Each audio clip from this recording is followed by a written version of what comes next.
rotate devices. Okay, good evening, everyone. So nice to be here. Glad that you're here to join in. Thank you, first of all, to Tova and to the Garbars. Thank you, Tova.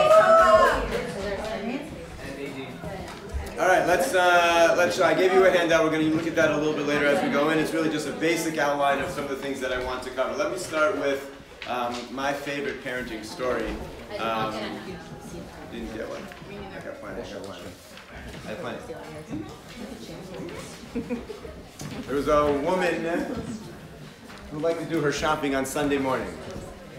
Early Sunday morning, supermarkets are quiet. She would go and do her shopping. One morning she's there, she's in the fruit section picking out her apples and oranges, and there's a young father with his 2-year-old son, 2 to 3 years old, and it's the perfect nightmare scene. This boy is in the shopping cart, he's in the little seat there in the front, and he is rattling the cages around, and he's yelling and screaming and grabbing everything, and it is so loud.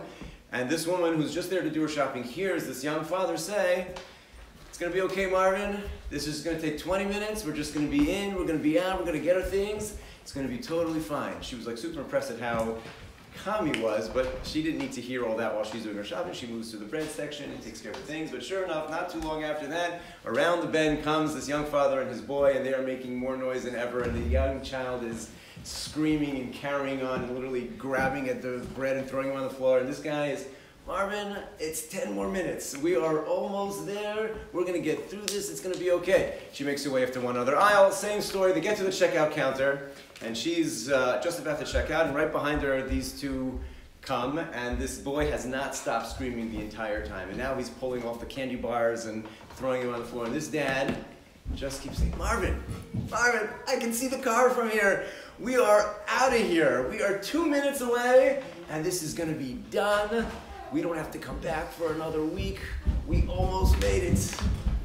She loads up her groceries in her car, and as she's pulling out, these two are walking to their car. And she stops and she says to him, "You know, sir, I don't know who you are, but I just have to say, I can't believe how you handled yourself. I'm just so impressed how you stayed so calm in this nightmare situation of this boy making noise and screaming, like everybody's disaster situation, and you were so calm the entire time. Like, who are you? What do you do?" So he's still embarrassed. "I don't know, just nobody." He's like, "I don't know, I'm a football coach in the high school down the street." And he walks away, and he turns back and says, he flags her down and he says, I'm sorry, I'm not sure you fully understand. I'm Marvin."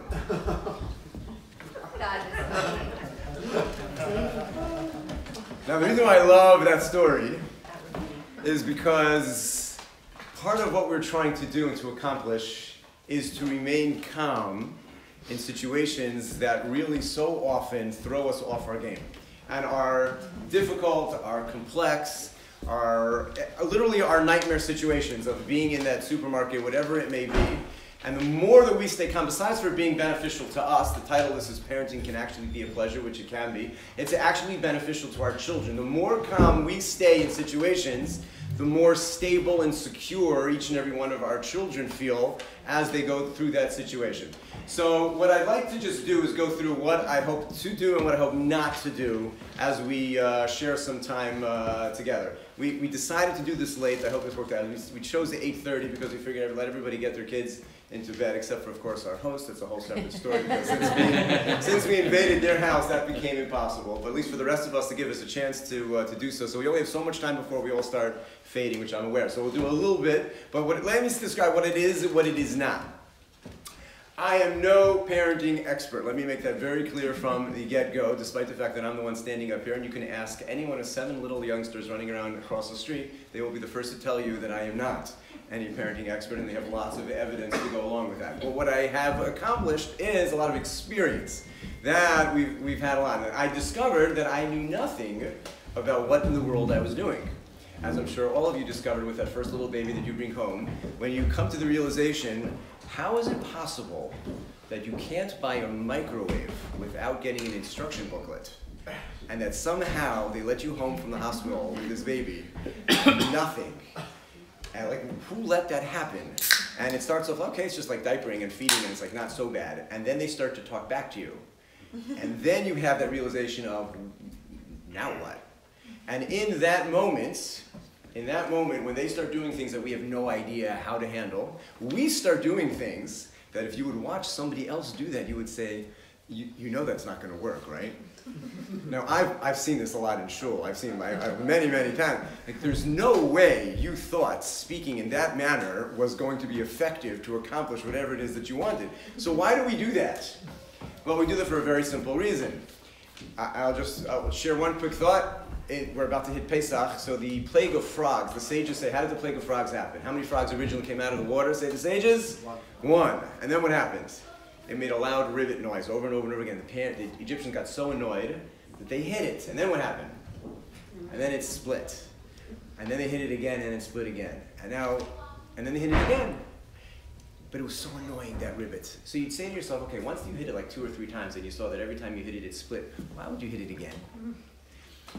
And there's a certain lesson that the sages are trying to convey. When you're so annoyed and so sleep deprived and so frustrated, and you're holding something in your hand, and there's the source of your trouble, even though you know that by hitting this, nothing good will come of it. You know that. But armed with nothing else, you will revert back to that over and over and over again. And we don't actually, I hope, use a stick. If you do, you have other problems that we're not going to address tonight. But we use our mouths in words and in demands and in threats, and in, I'll count to 3. If you've ever heard any parent try that you know what happens after 1 and then 2. What happens after 2? 2.5, and then 2 3/4, and then you get into a math lesson in which you're going to teach your child how you can divide from 2 3/4. How many times? Because 3. Like, uh-oh. Like, I actually hit 3. We do all sorts of things that get us into all sorts of trouble that never had a chance in the first place, but we don't have anything else.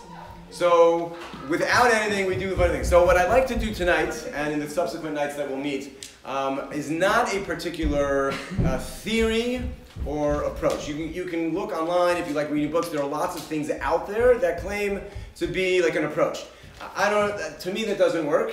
I like the analogy of tools in your toolbox.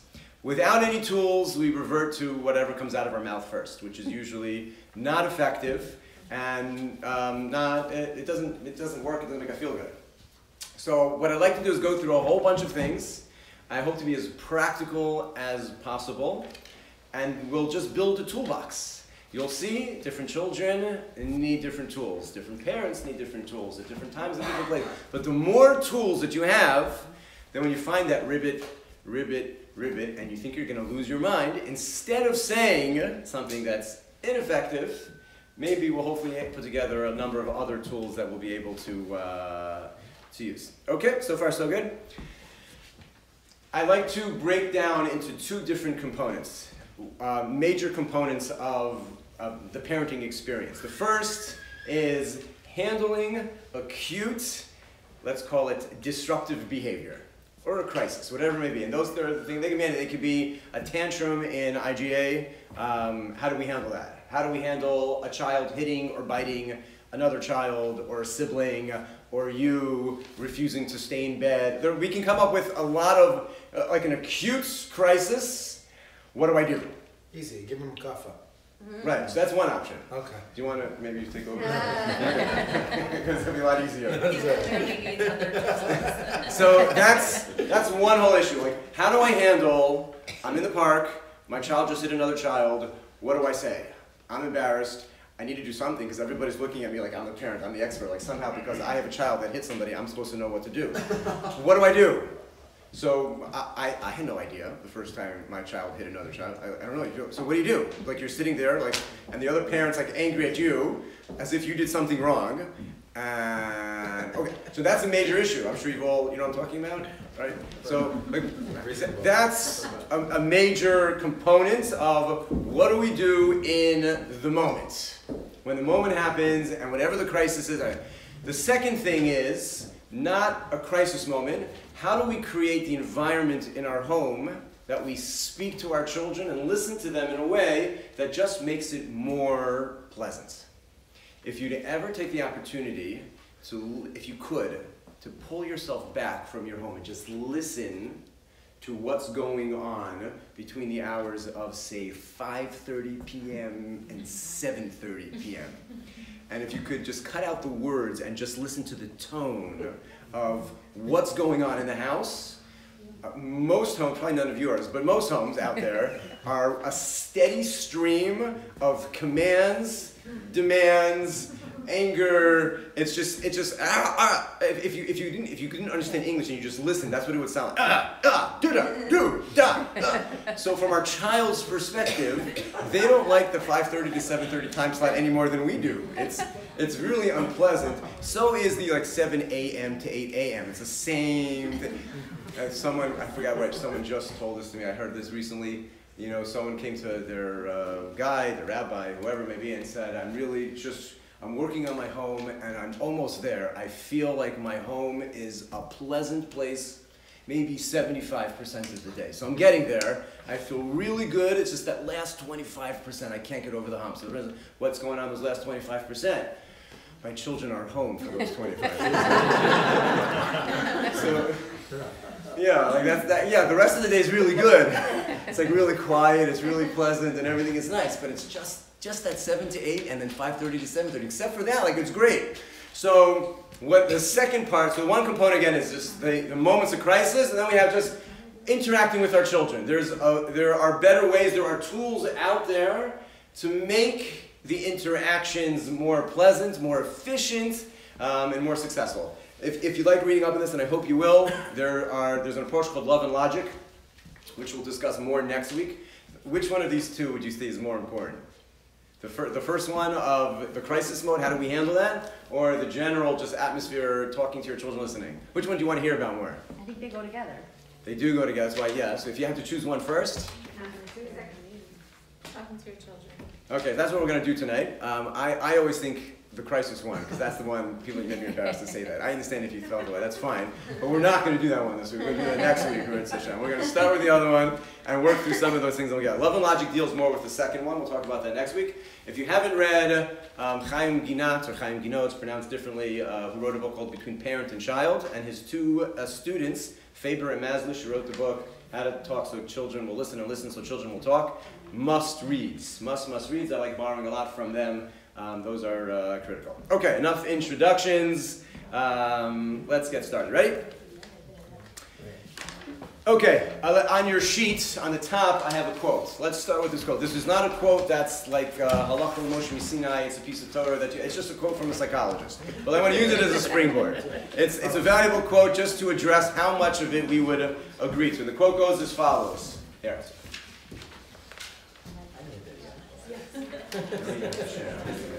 Quote goes as follows. There is no value judgment more important to man, no factor more decisive in his psychological development and motivation than the estimate he passes on himself.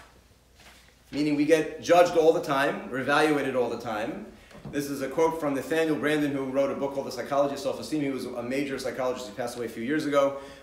In the world of psychological self-esteem and the study of self-esteem. So he's somebody in the world of psychology, and this is his quote. No value is more important to us, not from a spouse, not from a place of work, not even from a parent.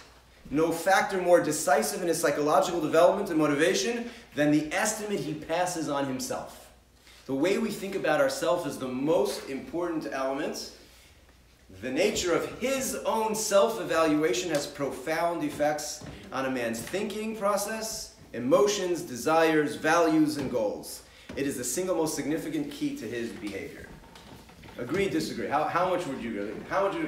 The most important thing is what a person thinks about himself.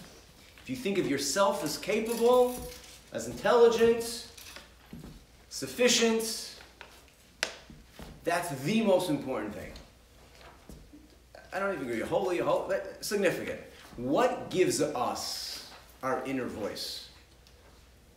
That inner voice that says, I can, I am good, I am capable, I am sufficient. Where does that come from? Now, you're in a parenting class, so you can probably guess where I'm going with this. Very good, very good. So we are the first voice and primary voice that our children hear over and over and over again. The baseline of how they think of themselves will subconsciously come from how we talk to them, about them in their presence, because believe it or not, most of your children, this is like from 10 to 8, so probably all of your children still think of you as like really important people. I'm beyond that already, so my kids are old enough, it's a lost cause. But when they were young, they really think of us as like the coolest, most important people. And the voice that they will have in their head will primarily come from us. Now that's a heavy burden, but it's an important burden, and it's one that we can embrace and really, really give them the greatest gift that we possibly can. Let's read this. I want to give you 2 scenarios. In order to be practical, I haven't been practical yet, we're going to start from here on out, I hope we will be. 2 scenarios. When I first read these, this is straight out of Faber Maslish. I adapted it just a little bit. This was a frightening piece for me to read because it reflected my home. Scenario number 1, once upon a time there were 2 7-year-old boys named Ben and David. They both had mothers who loved them very much, but each boy's day began very differently. The first thing Ben heard, paragraph number 1, when he awakened in the morning was, "Get up now, Ben, you're going to be late again for school." Again. Ben got up, dressed himself, except for his shoes, and came in for breakfast. Mother said, "You did a great job getting dressed, but where are your shoes? Are you planning to go to school barefoot? And look at what you're wearing. That blue sweater looks awful with that green shirt. Oh, Ben dear, what have you done with your pants? They're ripped. I want you to change them after breakfast. No child of mine is going to school with torn pants." "Can I have one of those double fudge chocolate chip cookies you bought yesterday for breakfast?" Ben asked. "No," his mother responded, annoyed at the question. "You know we don't eat cookies for breakfast. Now watch how you pour your juice. Don't spill it the way you usually do." Ben poured and spilled. Mother was exasperated. As she mopped up the mess, she said, "I don't know what to do with you." Ben mumbled something to himself. "What was that?" Mother asked. "There you go, mumbling again." Ben finished his breakfast in silence. Then he changed his pants, put on his shoes, collected his books, and left for school. His mother called out, "Ben, you forgot your lunch. If your head weren't screwed onto your shoulders, I bet you'd forget that too." Ben took his lunch, and as he started out the door again, Mother reminded him, "Now be sure to behave at school today." Scenario number 1. Scenario number 2. David lived across the street. The first thing he heard in the morning was, "7 o'clock, David. Do you want to get up now or take 5 more minutes?" David rolled over and yawned. 5 more minutes, he mumbled. Later he came to breakfast dressed, except for his shoes. Mother said, "Hey, look at you. You dressed yourself. Shirt, pants, and socks. All you have left is to put on your shoes." "Uh-oh, there's a rip in the seam of your pants. Looks as if the whole side could split. Shall I sew it on now while you're standing up, or would you rather change?" David thought a second and said, "I'll change after breakfast." "Can I have one of those double fudge chocolate chip cookies you bought yesterday for breakfast?" David asked. "You can have a cookie when you come back from school," his mother replied. Then he sat down at the table and poured his juice. He spilled. "Cleanup rag is in the sink," Mother called over her shoulder as she continued making his lunch. David got the rag and wiped up the spill. They talked for a while as David ate his breakfast. When he finished, he changed his pants, put on his shoes, collected his books, and left for school without his lunch. Mother called after him, "David, your lunch." He ran back and got it and thanked her. As she handed it to him, she said, "See you later." 2 scenarios. I'm hoping by the smirks that you're all laughing at, like, haha, I never do that in the first scenario. But for those of you who are familiar with that first scenario, if you could, I don't even need to, it's right there for you. The difference, these 2 boys go to school. When Faber Maslish, they paint these 2 pictures. The 2 boys are in school and the teacher says, "We're about to do a project. We're going to run a play, or in our 3rd grade classroom. I need 1 volunteer to go around to all the other classrooms to make an announcement that we're putting on this performance. I need another volunteer to pour juice for all of the students when they come into our classroom for the performance." Who is the likely child to volunteer? Who's the likely child to think, "I can do this, I want to be a part of this"? And who's the likely child to crawl up into a ball and to hope that nobody notices them? Now what I want to do, just as a practical, going through this, because it's always good to get an example and see what not to do, and it's so obvious why not to do. We're gonna have a practical demonstration in a few minutes, if that's okay.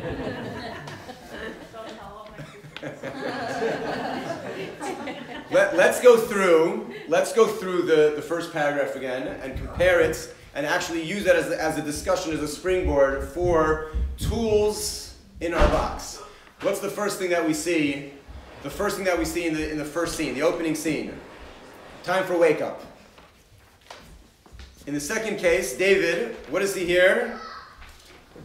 Do you want to get up now, or do you want 5 minutes?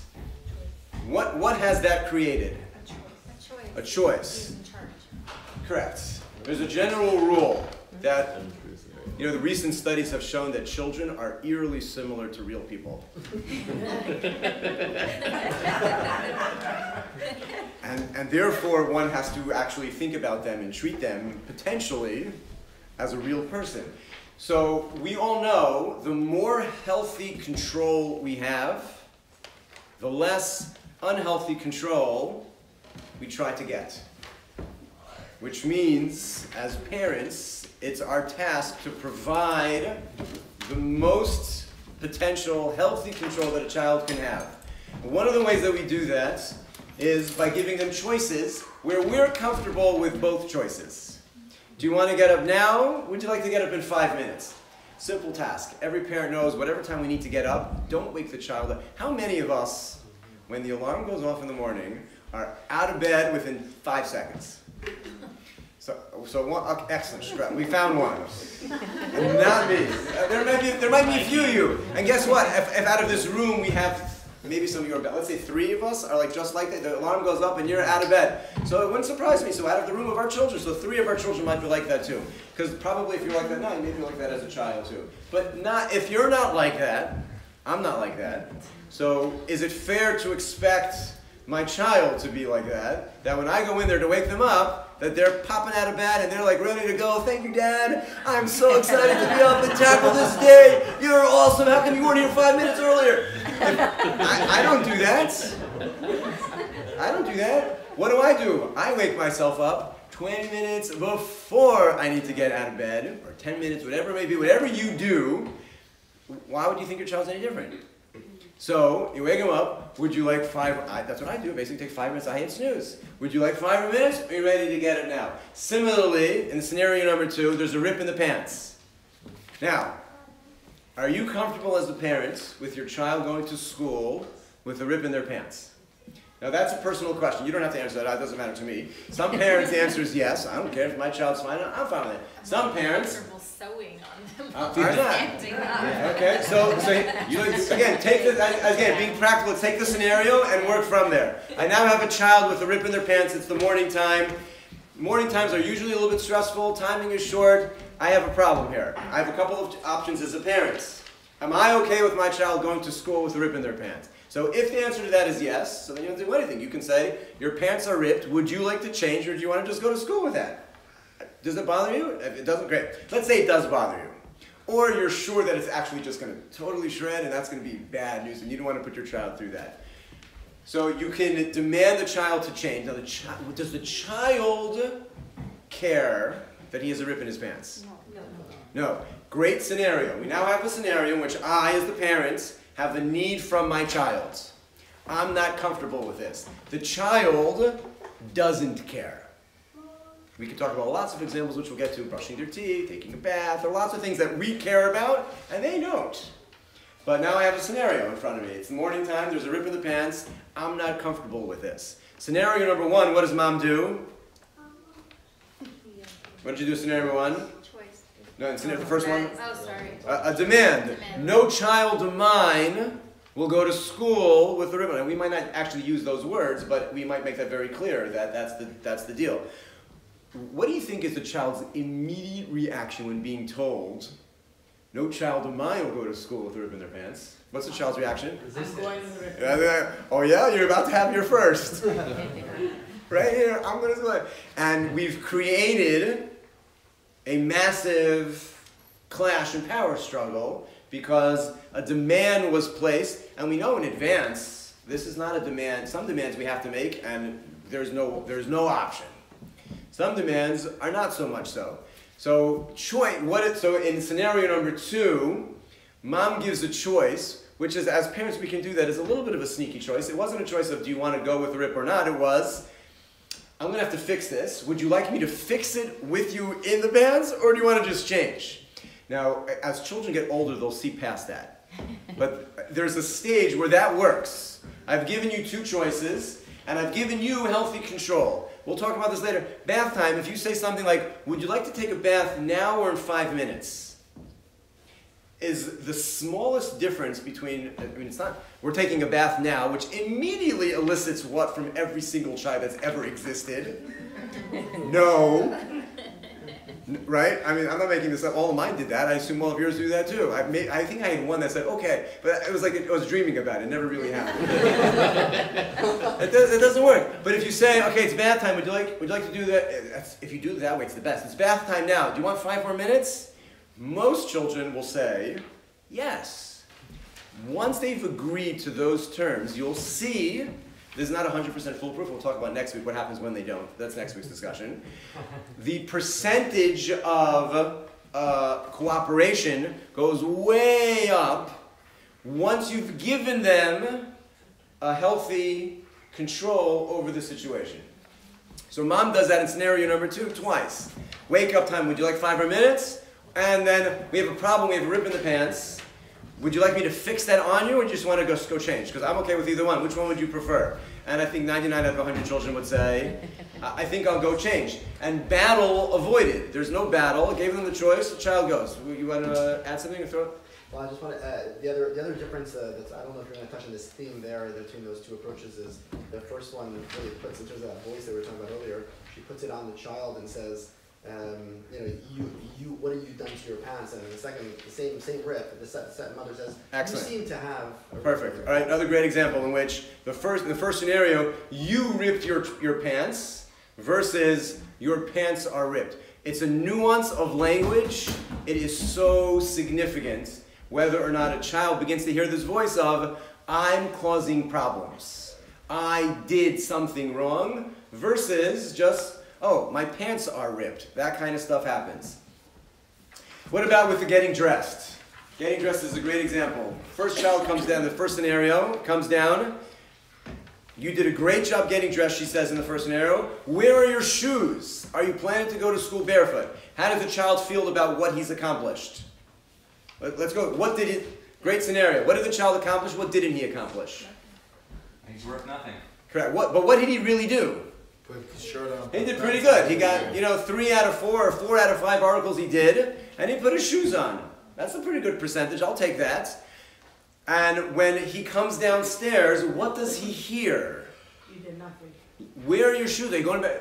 There's a focus on what he didn't do, which again just hammers home that which I didn't do. Versus in the second scenario, and we're going to talk about this a little bit later tonight, we're going to keep moving. She actually states, you did it yourself. Your shirt, your pants, your socks, and then she uses the language of all we have left to do. Again, note the nuance of language. Words are so powerful. I'll throw in here a line, which I really should have introduced the whole thing. Everyone knows that sticks and stones may break my bones, but words? Never. That's the greatest lie that's ever been perpetuated to mankind, probably. That really should end. Sticks and stones may break my bones, but words may break me. And the words we use, the nuanced language from where are your shoes to, oh, we only have one thing left to do. Our children will always be a little bit less than perfect. Always. You know how I know that? Because you're always a little bit less than perfect, and I'm always a little bit less than perfect. So I'm pretty sure that our children will always be a little bit less than perfect. So a language of, oh, this is all we have left to do, versus what's with your shoes, is a great language. One more example from this, or 2 more really, from this story. What does the boy ask for breakfast? What does he want? Okay, what's the answer to that question? No. Our children will ask us 1,000,000 questions a day where the answer is no. A million. I mean, children, they might ask 3 million just between 3:15 and 3:30. They will ask us for everything, and the answer to all of them from any responsible parent is no. Can I have ice cream? Can I have soda? Whatever they want. Now, note the difference in the two responses, because this, in this little anecdote, and we'll go over this many other times, is just a brilliant difference. What does the mother say in the first scenario? No. No. She says no. Now, if we would listen to how many times we say no in our houses over the course of our children's waking days, I don't even know if we'd be able to keep track. It's just like no, no, no, no, no, no.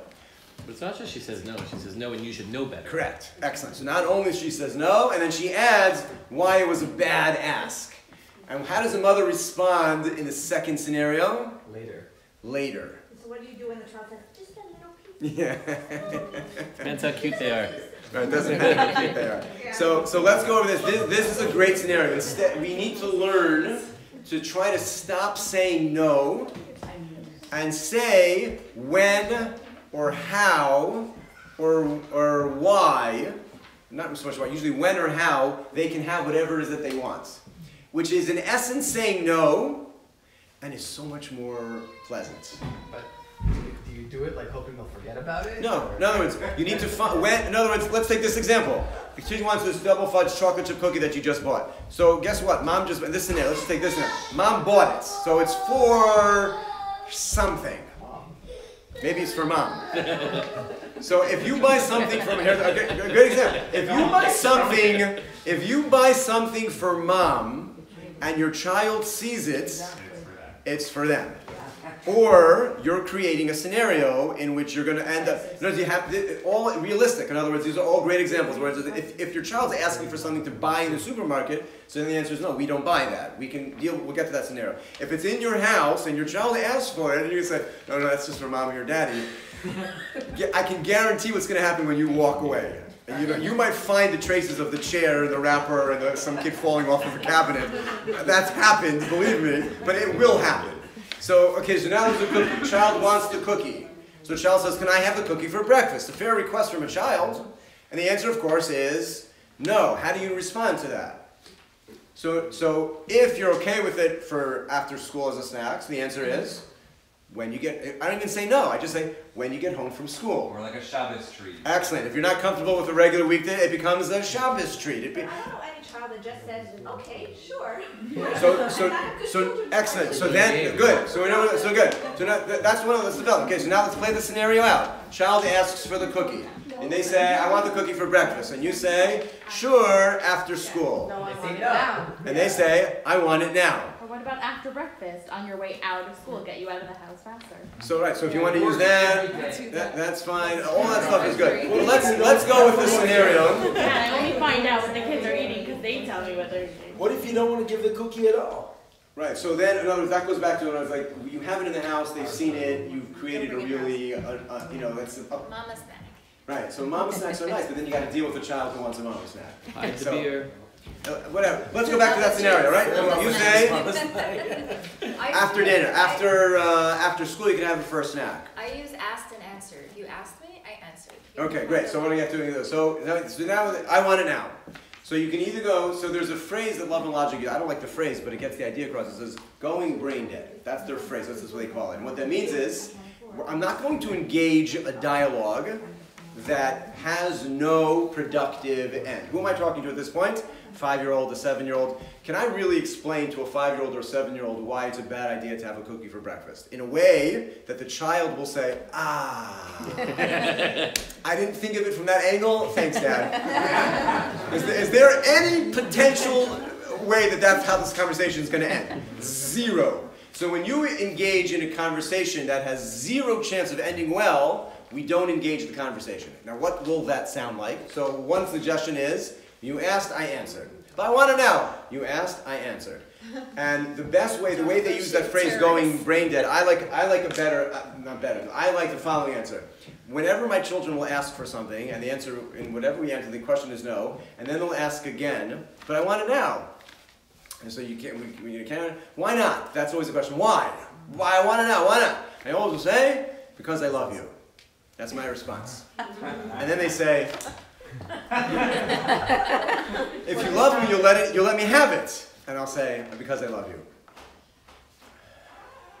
No, I want a cookie now. And I say, I love you. So mean. Hey, it's so mean. It's the nicest words to say, a mean. What am I going to do? Am I going to engage? I can't engage this dialogue. So they all now know, when they hear that phrase, because I love you, I will not get angry. I will not raise my voice. I will not say, I answered that already. I just repeat, I love you. But if you love me, you'll let me do it. I know I love you so much. I'm sorry. I'm telling you they will. Because what they're looking for, and you all have colleagues that like this at work also, people they're looking for the engagement. And when you don't engage, you disengage, there's nothing, they will eventually. There's really something I'm going to talk about more next week, but I'll just say it right now. One of the meanest things we can do to our children, the meanest, most hurtful, child abuse-like behavior is saying no to them, and then no to them a second time, and then a third time, and then giving in. It's child abuse. Literal child abuse. And I'll tell you why. Because you've trained your child that the world has no rules, no boundaries, and no regulations. And they don't know how it works. They just know that they need to ask, and eventually they'll get. But they don't know if it's asking 2 times, or 10 times, or 20 times. But eventually I'll get. So why should I stop? And you create whiny, just frustrated children and parents because we train them that if you keep asking, I'll give it to you. It's literal child abuse. So the best thing to do is if you said no, is if you asked, I answered. I love you. It's just so much nicer. I can do it with a smile. Sometimes I try giving them a hug. I run after them, and the conversation's over. I'm telling you, you laugh. Please try it. Please, please, please. The first time they'll be like so confused. The second time they hear you go into the I love you routine, it's like. But you know what? You win. We won. They drop it because they know mom and dad when they go into the I love you routine, nothing's budging.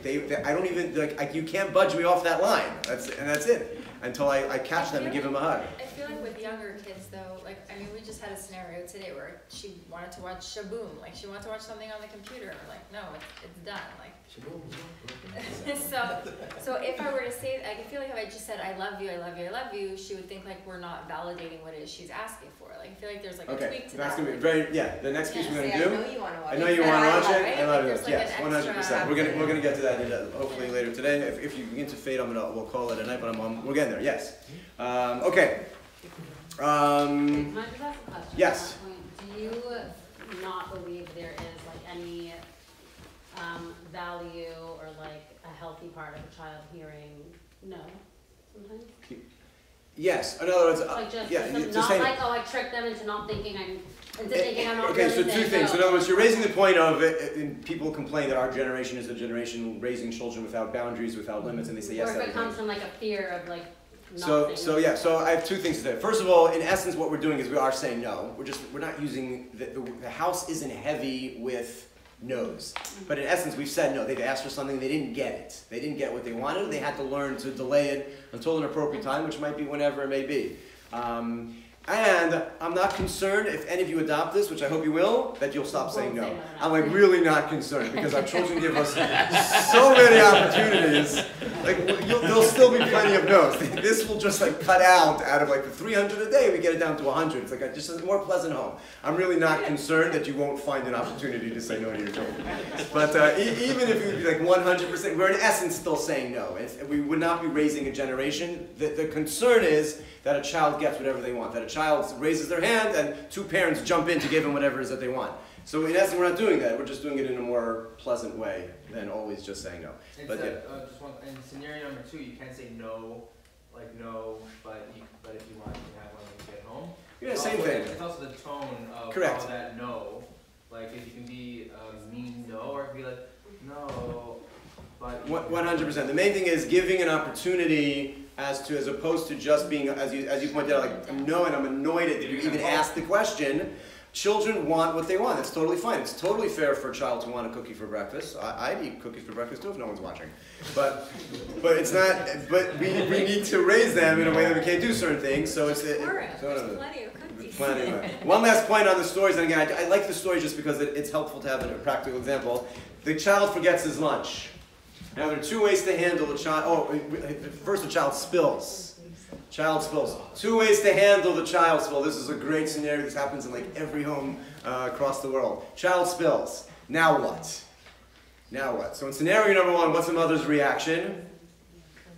She gets angry. Well, let's take a second. Is it normal or not normal for a 6 or 7 year old to spill their orange juice?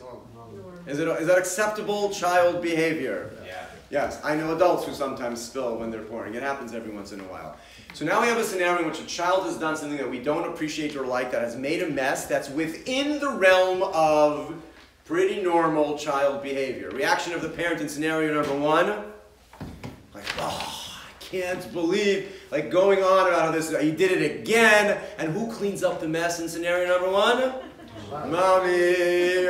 When mommy cleans up the mess, she's usually pretty frustrated, and that usually leads to saying things like, I can't believe you did this again. And which leads to what reaction from the child? The child starts mumbling, and the mother, it's a whole cycle. What happens in scenario number two? What does she do? No problem. Like spill. First, she didn't warn him in advance and say, have you ever just kind of done something and a grown-up said to you, like let's say you're driving somewhere and they said, don't get into an accident. Was that helpful to you as you were you're driving? I did that on purpose? Like, what are you telling me? Don't get into an accident. Yeah, what do we say to our children all the time? Be careful when you're pouring. Okay, the child's not trying to spill, but the child's a child. You could say, hold the cup with your hand. That's helpful. That's a nice idea. Or hold the orange juice with two hands. But you don't feel that when we say be careful when you're pouring, you're getting them more focused on preventing them from. If you're driving someone, your in-laws say drive safe in a bit of a condescending way. Does that help you drive safer, or you're like, come on, I'm almost 40 years old. I can drive my car. I'm talking about a 5-year-old. Once you become a teenager and later, it's a. So if you want to be constructive and give them a piece of advice to hold something, I think that's fine. But in any case, what happens is the child spills. And here, these are examples that literally our homes are filled with them, where children make messes. That's what they do. They're really good at it. Sometimes they try, sometimes they don't try, but it happens. And then the question is the response of the parent. In scenario number two, parent very calmly doing whatever they do, points out the rag is over there. Doesn't say, clean it up. Provides information for what's necessary. Here are paper towels. Great line. Here are paper towels. Here's a wipe. And then they say, no, I don't want to do it. That's next week. No, what I'm saying, I'm just joking. Next week is where we have the disruptive behavior where, okay, now what do I do when they made a mess and they left the mess and refused to clean it up? That's important. I'm not saying to kind of, that's important. I'm just focusing on the words we use around the house and the difference between, you spilled again, or clean that up, and here are paper towels. My son loves cleaning up, so it's actually... He's invited to my house all the time, whenever he wants to come. The nuanced difference between providing information of here's a rag is the difference between a very pleasant morning and one that's filled with, because again, as soon as we say, clean that up, what's the first reaction we're going to get every single time? No, that's right. We might get the reaction if we hand them paper towels and say, here are paper towels, for sure. Right. If we say, clean that up, I can guarantee the reaction we'll get will be, no. And then if you ever find yourself chasing a 4-year-old around the house, you've already lost. Even if you catch up to them, you lost. And so that's next week. We'll talk more. But isn't there also a place for, like when you say, here's the paper towel, or the rag is in the sink, some kids, some adults don't get indirect requests. Like they don't understand that you're like, so you should go use it.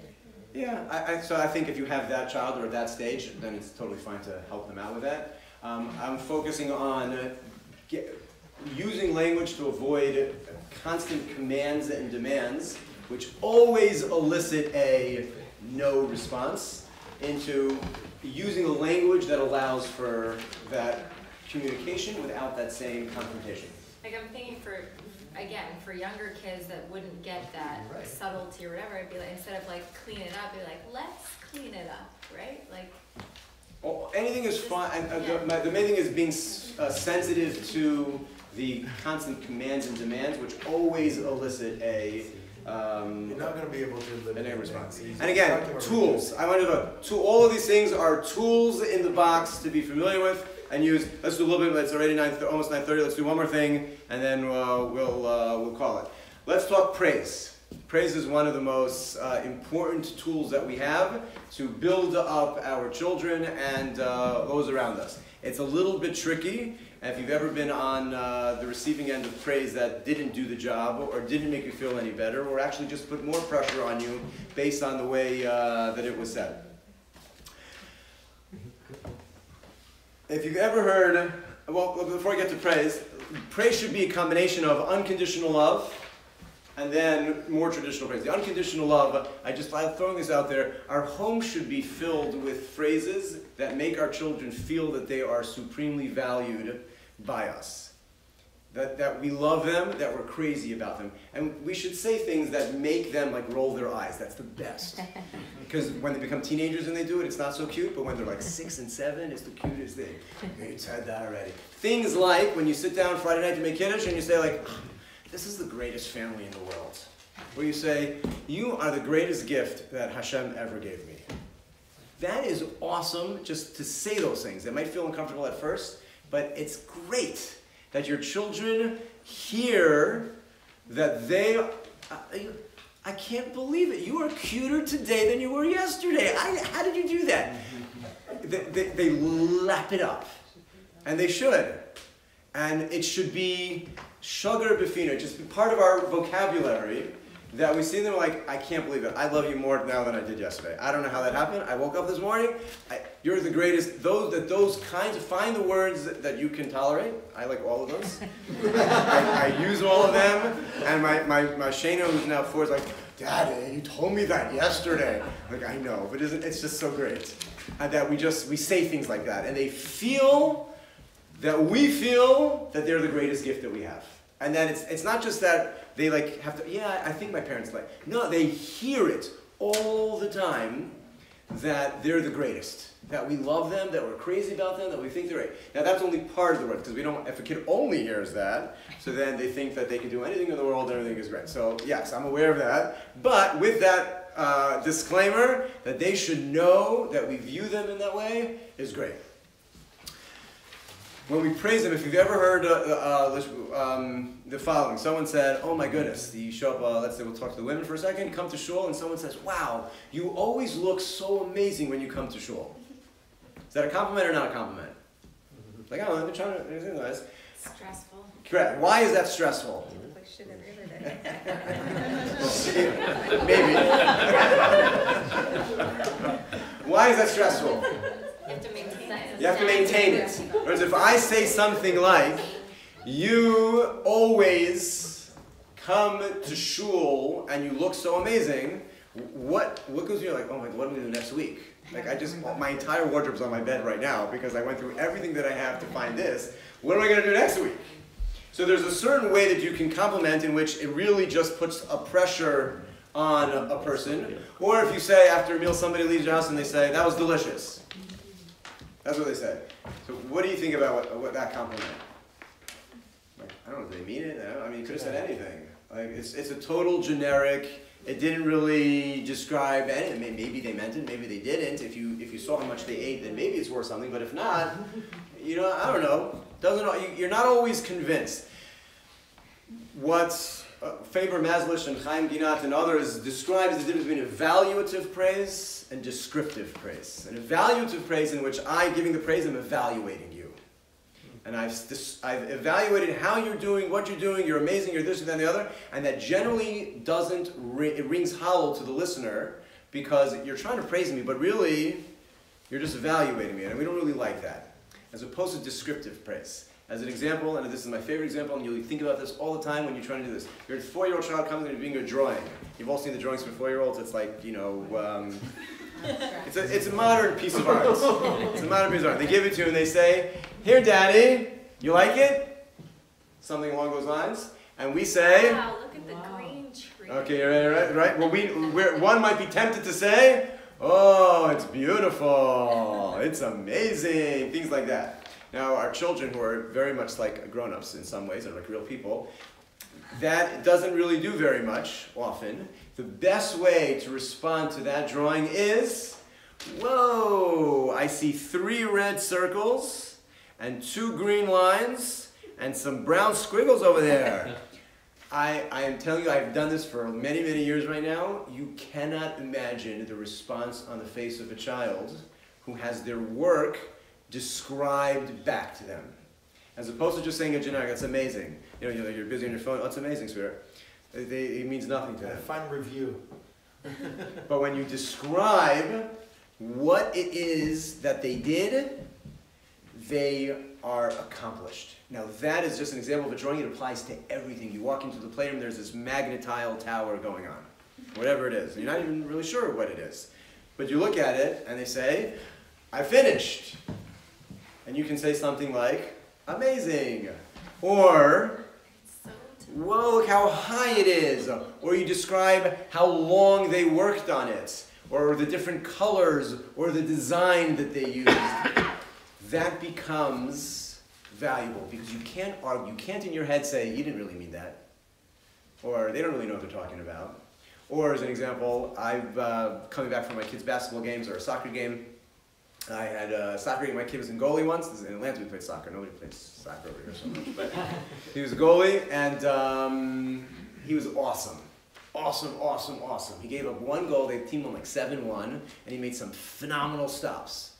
And he gets into the car, and I said, "You were awesome today." And he said, "No, I wasn't. I let up an easy goal." I just spent an hour and a half of my time driving out here, watching your game, and I'm going to compliment you, and you're going to take it, and not say like that's what I get, like for all of that, like, "No, I wasn't." "No, you were." "No, I wasn't." "No, you." This is not going anywhere good.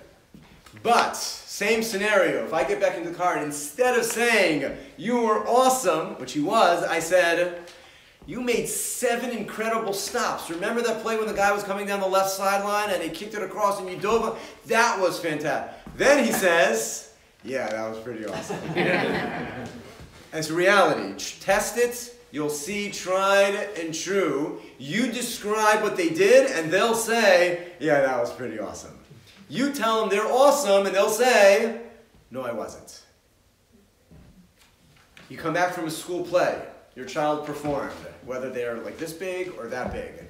You come back and you say, "You were fantastic." I guarantee every single time they'll say, "I missed this line, I missed that line." Every single time. They will respond because you just evaluated them as being fantastic, and they will respond, and we just do this. We do this also all the time as adults, with why we were not exactly what, because you just said I'm the most amazing thing ever. I know it's not true. I'm not comfortable with that kind of praise. And I'll prove to you why I'm really not. But if instead you said, when you said that line and you stood up there, you had the whole room. That was powerful. You had me on the edge of my seat. I was watching. Yeah, that was pretty good. Because you just described what they did. You can't fight with that. It is. The key to being able to do that is to notice. You have to be able to see what your children do. One last point, I'll conclude, which is why I used to hate mitzvah notes. They were the bane of my existence. Hate with passion. Because it would always be the same thing, like getting all the kids out of into the car, out of the car, and then just you finally are done, and someone says, "Can I have a mitzvah note?" And you're like, "Oh, okay, pen, paper," and then you're like, "Okay, like, what did you do?" And then it occurred to me how horrible that is. Can you imagine your spouse slugging up to your spouse at the end of a long day and say something nice about me, and they'd be like, "Oh gosh, tell me what you did today." Can you imagine that would be like the worst possible, like you couldn't do something worse than that. And yet our children say like, say something nice about me, Dad. And you're like, oh, come on. You want me to tell you things you could work on to improve? I got a lot of those things right here. I'm good at that. Mitzvah notes, which again I used to, are awesome if you can find, like, not to use where you're a mitzvah boy. No, we're avoiding that. You did this, can't deny that. Yes? But what about, this is what I do, is I write them right after he does something. Also fine. That's, yeah. Okay. The main thing is that we're noticing and paying attention to the good things that the kids are doing. Because we're really good at noticing the things that they need to work on. We're pretty good at that, pretty naturally. But to notice all the things and to have them hear that we notice them. So that when we praise them, it's in a sense of this is what you did, and they hear the thing that, and again, we're building an inner voice of the things that they're capable of doing. On the last thing I said that was going to be the last one. One last thing was on the same point. On praise, Carol Dweck, I should send you a link if you want. I'll say a little video that's a wonderful thing. I wrote a book called Mindset, in which she describes how we have an obligation to raise our children to have a growth mindset, that they can try new things and develop into new types of traits and habits and skills as opposed to being fixed in who they are. She did the following study in which she took 400 sixth grade students and gave them a very easy exam. It was an IQ test, but it was simple. They all did very well on it. And she broke them down into two groups. One group, she said, in giving them their results, she said, you guys are really smart. That was half the group. And the other half, she said, you guys worked really hard. I could tell from your results that you worked really hard. So you had a group that was told they were smart, and a group that was told they worked hard. And then she asked both groups two more parts of the study. The first part, she said, I have a second part of the study to do, but it's your choice how you want to do it. I have another exam for you to take. One is as easy as the first, and the other one is much harder. Which one would you like to do? It's your choice. Either one is fine, but that's part two of this test. Same difficult level. The students who were told that they were smart, 67% of them took the easy test. 67% took the easy test. The group that was told they worked hard, 92% of them took the harder one. Now that's a phenomenal distinction, that when you're told, why do you think that is? When you're told you're smart, what's your goal now? To stay that way. I have to maintain it. You think I'm smart, the worst thing that I want to do is fail you on that. I like being smart. So why would I try something that I might fail at? Because you just told me I'm smart. But if I told you you worked hard, and I can see you worked hard, 92% of them, when given the choice, took a difficult task. She then did something, part two, she gave them, after they did that, then she gave them another exam which was very difficult that none of them were capable of doing. And she measured how long each group kept at it and how long they become. The group that was told they were smart, exact numbers, very quickly dropped it, faded, stopped trying, and gave up on it. And the group that was told they worked hard for much longer, it was impossible, but they worked at it for much longer. And then she gave them a third test that was the exact same degree as the first one that they did, and found that the group that was told they were smart and had gotten frustrated by the second test went down on the easy one from the first one. Because they were told they were smart, they then failed at a task, and then they couldn't even perform what they had been able to perform beforehand. And the group that had been told to work hard actually went up. I leave that just in terms of when we praise, that we're not praising their intelligence, we're praising their accomplishments, how they worked at something, their efforts. And if we focus on describing that, I see you work so hard at this, I see this is what you did, it's a praise that hits home. And it's a praise that makes a difference. Okay, let's wrap it up, and we'll meet up again, God willing, next week. Just in summary, just to cover some of the things that we did. We started talking about tools. We spoke about healthy control, giving choices when choices, we'll get back to this again in the future, but giving choices where choices are appropriate. So you want to take a bath now, we'd like you to do it in 5 minutes. Do you want to pick out your clothing? Go meet to pick out your clothing. You can't give a choice for everything. It'll drive your kids crazy. It'll drive you crazy. But when appropriate, The more healthy control we give them, the less battle we find. Trying to avoid saying no, describing what needs to be done. Here are the paper towels. And we began the discussion of praise, which we'll have to talk more about as well. Beginning praise, focusing more on descriptive praise rather than on evaluative praise, to let them know, on occasion as well, with unconditional love, just tell them how amazing they are on some occasions, and the other occasions making sure that we describe what it is that they've done, that we understand, that we get it, and letting them hear the voice in their head that, yeah, I'm pretty awesome. That's the way we want it to be, as opposed to us telling it to them, at which point they'll fight us. We want to describe what they did and let them come to the conclusion, yeah, I was pretty good what I did. Okay, those are some thoughts. Much more to discuss. I hope you make it back next week, and we'll start talking about, okay, what happens when they don't do any of the things that we ask them to do? How do we handle that? Thank you again very much, Tova, for hosting, and hope to see you.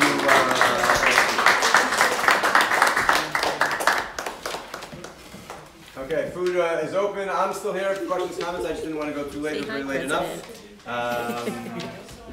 Sorry, could you just repeat the books or? Yes, Faber and Maslish.